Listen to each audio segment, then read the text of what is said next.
हम इंसान तो रात को सो जाते हैं, लेकिन कई जानदार रात के वक्त अपनी जिंदगियों में मगन होते हैं। ऐसा ही एक जानवर बिल्ली है। बिल्ली बेशक आपने घर में ना पाली हो, लेकिन फिर भी आपको अपनी सोसाइटी में, गलियों में, बाजारों में कई जगह पर बिल्लियां जरूर नजर आती होंगी। अपनी आज की इस वीडियो में मैं आपको बताऊंगा कि बिल्लियां अपनी जिंदगी कैसे गुजारती हैं और खास तौर पे ये रात के वक्त क्या करती हैं। बिल्लियां हम इंसानों की तरह एक दूसरे से बात करने के लिए मुख्तलिफ तरीके इस्तेमाल करती हैं। जैसा कि अगर ये अपनी दुम को आपस में इंटरलॉक करें तो इसका मतलब ये होता है कि ये दोनों दोस्त हैं। और बिल्लियां अगर एक दूसरे से अपनी नोज एक दूसरे को टच कर रही होती हैं तो इसका मतलब ये होता है कि ये अपने सेंट यानी कि अपने अंदर की खुशबू एक दूसरे में ट्रांसफ़र कर रही हैं। इस तरह से करने पर इनका सोशल नेटवर्क मजबूत होता है। बिल्लियों के गाल, पंजे और दुम पर कुदरती तौर पर सेंट ग्लैंड्स बने हुए होते हैं। आप लोगों ने अक्सर देखा होगा कि बिल्लियां अपनी बॉडी को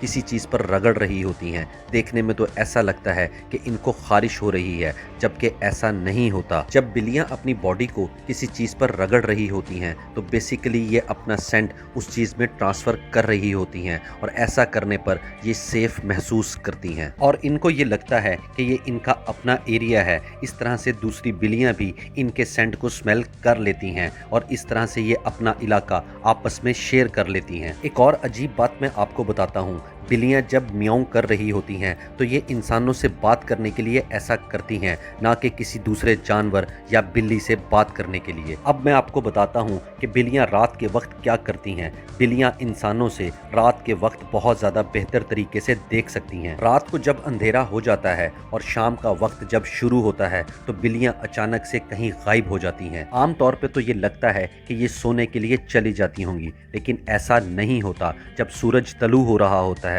या फिर गरूब हो रहा होता है, उस वक्त ये बिल्लियां बहुत ज़्यादा एक्टिव हो जाती हैं और इसी वक्त में इनके शिकार भी बहुत ज़्यादा एक्टिव होते हैं और इसी वजह से बिल्लियां ज़्यादातर दिन के वक्त सोती हैं और रात को ये बहुत ज़्यादा एक्टिव हो जाती हैं। और बिल्लियां ज़्यादातर अपना शिकार भी सूरज तलू होते हुए और गरूब होते हुए ही करती हैं। ये वो वक्त होता है जब बहुत ज़्यादा परिंदे, छिपकलियां, कीड़े और चूहे वगैरह भी बहुत ज़्यादा एक्टिव होते हैं। जो बिल्लियां सूरज निकलते हुए शिकार करती हैं वो ज़्यादातर उस वक्त परिंदों का शिकार करती हैं और कुछ बिल्लियां जो रात के वक्त शिकार करती हैं वो रात में ज़्यादातर चूहों का शिकार करती हैं। अगर आप किसी बिल्ली को कुछ खाने को भी दे देते हैं फिर भी ये बिल्लियां शिकार ज़रूर करती हैं, क्योंकि शिकार करना इनकी नेचर में शामिल है। ज़्यादातर बिल्लियां रात के वक्त सोती नहीं हैं, बल्कि ये नए इलाकों को एक्सप्लोर कर रही होती हैं। आप ये समझ लीजिए कि ये उन इलाकों को इन्वेस्टिगेट कर रही होती हैं, वो इलाके जहां पर ये दिन के वक्त नहीं जा सकती, क्योंकि इनको दिन में वहां पर खतरा महसूस होता है और इसी वजह से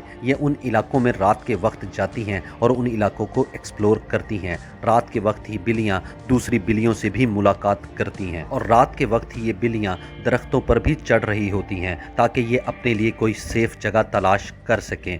रात के वक्त अक्सर बिल्लियां एक अजीब सी आवाज़ निकाल रही होती हैं जिसको हम बिल्लियों का रोना कहते हैं। अगर रात के वक्त कोई फीमेल बिल्ली इस तरह की आवाज़ निकाल रही होती है तो इसका मतलब है कि इसकी मीटिंग का वक्त हो चुका है। और अगर कोई बिल्ली बहुत ज़्यादा तकलीफ में हो तब भी वो इस तरह की आवाज़ निकालती है। और एक और वजह ये भी हो सकती है कि या वो बहुत ज़्यादा भूखी और प्यासी है, इसी वजह से ये आधी रात को इस तरह की आवाज़ निकाल रही होती है। या फिर कोई बिल्ली अगर गुम हो जाए या फिर अकेली हो या बहुत ज़्यादा डर रही हो तब भी ये इस तरह की ही आवाज़ निकालती है।